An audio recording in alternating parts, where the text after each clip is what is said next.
সোনামণির দল, তোমাদের জন্য আমি নিয়ে এলাম পরিমিতি, তাই না? তো সাধারণ গণিতে পরিমিতি থেকে কিন্তু এক সেট কোশ্চিন প্রতি বছরই আসে। তো আমাদের এই পরিমিতির যে 16.1 অধ্যায়টা আছে, যে ত্রিভুজ ক্ষেত্রের ক্ষেত্রফল, তো আমরা এই অধ্যায়টা সলভ করব। তো আমাদের প্রথম প্রশ্ন কি দেয়া আছে বলতো? একটি সমকোণী ত্রিভুজের অতিভুজ 25 মিটার, এর অপর বাহুদ্বয়ের একটি বাহু অপরটির 3/4 অংশ হলে বাহু দুটির দৈর্ঘ্য নির্ণয় করো। তো আমাদের ফার্স্টে কি বলছে বলতো? একটি সমকোণী, তাহলে আমরা এঁকে ফেলি একটা সমকোণী ত্রিভুজ। তো আমরা একটা সমকোণী ত্রিভুজ এঁকে ফেলি। তো সমকোণী ত্রিভুজের আমাদের কার মান দেয়া আছে বলতো? আমাদের দেয়া আছে অতিভুজের মান। কি বলছে? অতিভুজের মান। তাহলে আমরা জানি যে এই বাহুটাই হলো অতিভুজ, তাহলে আমাদের এই বাহুর মান কত? 25। তাহলে একটি বাহু, এর অপর বাহুদ্বয়ের একটি বাহু অপরটি 3/4 অংশ, তাহলে একটি বাহু যদি x হয় তাহলে অপর বাহু কি হবে? 3x/4 হবে, তাই না? তোমরা যে কোনো ভাবে ধরে নিলেই কিন্তু অঙ্কটা হবে। তাহলে আমরা এই ত্রিভুজটাকে চিহ্নিত করি ফার্স্টে, a b c। তাহলে আমরা মনে করি, আশা করি তোমরা এই যে আমরা চিত্র এঁকে বোঝালাম এইটুকু খুব ভালো করে বুঝতে পারছো। তারপর দেখো আমরা কি লিখি, মনে করি, আমরা একটু লিখে ফেলি, মনে করি সমকোণী ত্রিভুজের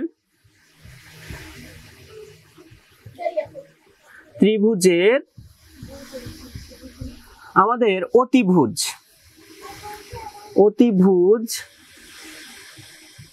আমাদের কি? অতিভুজ AC সমান, তাই না? AC সমান, অতিভুজ AC সমান 25 মিটার। তাহলে একটি বাহু আমাদের কত? BC সমান, আমরা কি ধরছি? BC সমান x মিটার। আর অপর বাহু কি ধরছি আমরা? আমাদের AB সমান, আমরা AB সমান কি ধরছি বলতো? AB সমান ধরছি 3x/4। কেন বলতো? 3/4, একটি অপরটি 3/4 অংশ, তাহলে একটি বাহু যদি x হয় অপর বাহু কি 3x/4 হবে। আশা করি এইটুকু বুঝতে পারছো। এখন আমরা এই যে x এর যদি মান বের করতে পারি তাহলে বাহু দুইটির দৈর্ঘ্য আমরা নির্ণয় করতে পারবো। তো চলো শুরু করি, আমাদের বাহু দুইটি নির্ণয় করব। তো আমরা প্রথমে কি করব বলতো? প্রথমে আমরা পিথাগোরাসের উপপাদ্য অ্যাপ্লাই করব। তাহলে আমরা একটু লিখে ফেলি, পিথাগোরাসের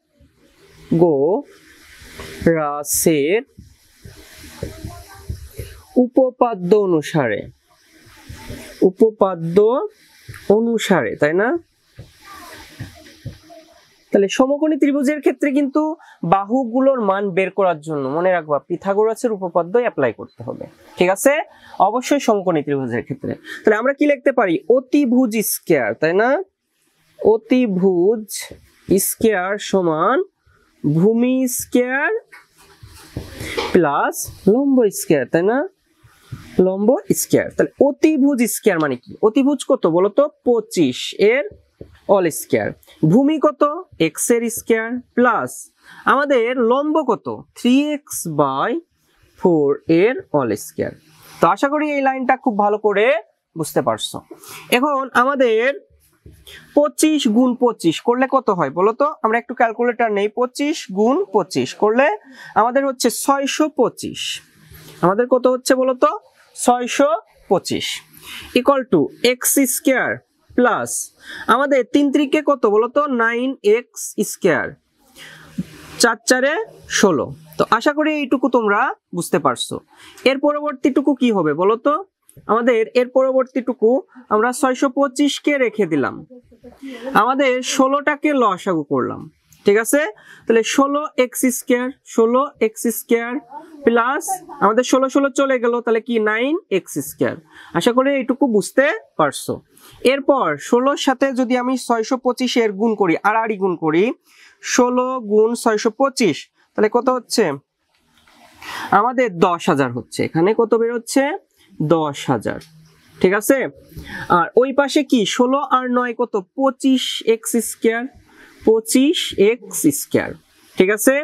এখন আমাদের 25 দিয়ে যদি 10,000 এর ভাগ করি তাহলে আমরা কত পাচ্ছি 25, ঠিক আছে, এক্স স্কয়ার গুণ ছিল আমরা এই পাশে নিয়ে চলে আসলাম, কি হলো ভাগ হয়ে গেল। তাহলে 10,000 ভাগ 25, তাহলে আমরা কত পাচ্ছি 400, তাই না? আমরা কত পাচ্ছি 400 ইকুয়াল টু এক্স স্কয়ার। তাহলে আমরা যদি এক্স সমান লিখি তাহলে কি হচ্ছে √400 হয়ে যাচ্ছে, তাই না? তাহলে এক্স এর মান কত হচ্ছে, এক্স সমান আমরা যদি √400 করি তাহলে আমাদের মান কিন্তু 20 হচ্ছে। তো আমরা কিন্তু একটা বাহুর মান পেয়ে গেছি। কিভাবে বলতো? আমরা কিন্তু এক্স এরই দেখো বিসি বাহুর মান কত ছিল, এক্স ছিল, তাই না? তাহলে আমরা কিন্তু এক্স এর মান পেয়ে গেলাম। এখন আমাদের অপর বাহু কি ছিল বলতো? অপর বাহু, আমাদের অপর বাহু কি ছিল বলতো? আমাদের 3x বাই আমরা কত পেলাম 4, এটা কি মিটার।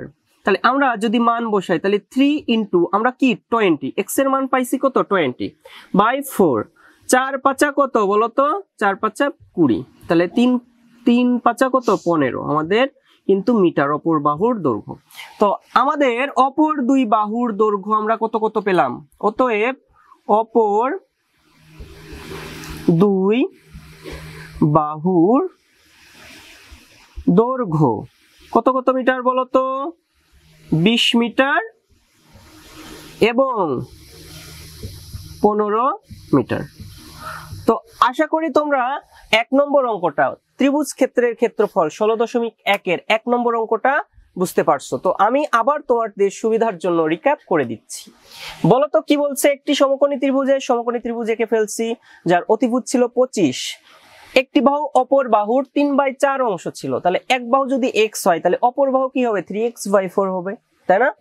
তারপর কি আমরা পিথাগোরাসের উপপাদ্য অ্যাপ্লাই করছি। পিথাগোরাসের উপপাদ্য কি? অতিভুজ স্কয়ার ইকুয়াল টু লম্ব স্কয়ার প্লাস ভূমি স্কয়ার, তাই না?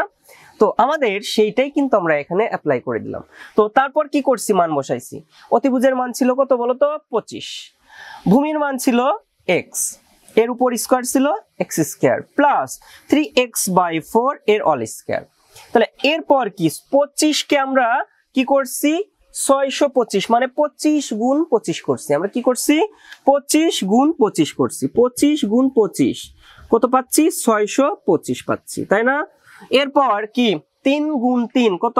3 গুণ 3 কত 9, আবার 4 গুণ 4 কত 16, দেখছো এই দেখো 16। এরপর আমরা এইটুকুকে লসাগু করছি, তাহলে নিচে শুধুমাত্র 16 আছে, এই কারণে আমাদের লসাগু কি হচ্ছে 16 হচ্ছে, তাই না? দেন আমরা 16 সাথে x স্কয়ার গুণ করলে 16x square plus 9x square, 16 16 চলে গেল, তাহলে 9x স্কয়ার। তাহলে আমরা 16 আর 9 25x স্কয়ার আর 16 সাথে 625 গুণ করছি, আড়াআড়ি গুণ করছি, বুঝছো? আড়াআড়ি গুণ করলে 10,000। ওকে, এই 10,000 আমাদের যেহেতু 25 এখানে কি ছিল ইনটু আকারে ছিল, এই পাশে এসে ভাগ হয়ে গেছে। তাহলে 10,000 ভাগ 25 আমাদের কত 400। এটাকে যদি রুট করা হয় তাহলে আমাদের কিন্তু অ্যান্সার হবে 20। তাহলে x এর মান ছিল 20 আর অপর বাহু কি 3x/4, তাহলে 3 ইন্টু x এর মান কত পেলাম 20। তাহলে 4 দ্বারা কাটাকাটি 4 5 20 আর এই 3 5 এর সাথে গুণ হয়ে আমাদের 3 5 কত হচ্ছে 15 হচ্ছে। তো অপর দুই বাহুর দৈর্ঘ্য কি 20 মিটার এবং 15 মিটার। তো আশা করি তোমাদের এই ত্রিভুজ ক্ষেত্রের ক্ষেত্রফলের 1 নাম্বার অঙ্কটা তোমরা খুব ভালো করে বুঝতে পারছো। যদি ভালো করে বুঝে থাকো তাহলে অবশ্যই চ্যানেলটাকে সাবস্ক্রাইব করো। কেন করবা বলো তো? কারণ পরবর্তী ভিডিও দেখার জন্য, তাই না? তো আজ এ পর্যন্তই, সবাই ভালো থাকো, সুস্থ থাকো।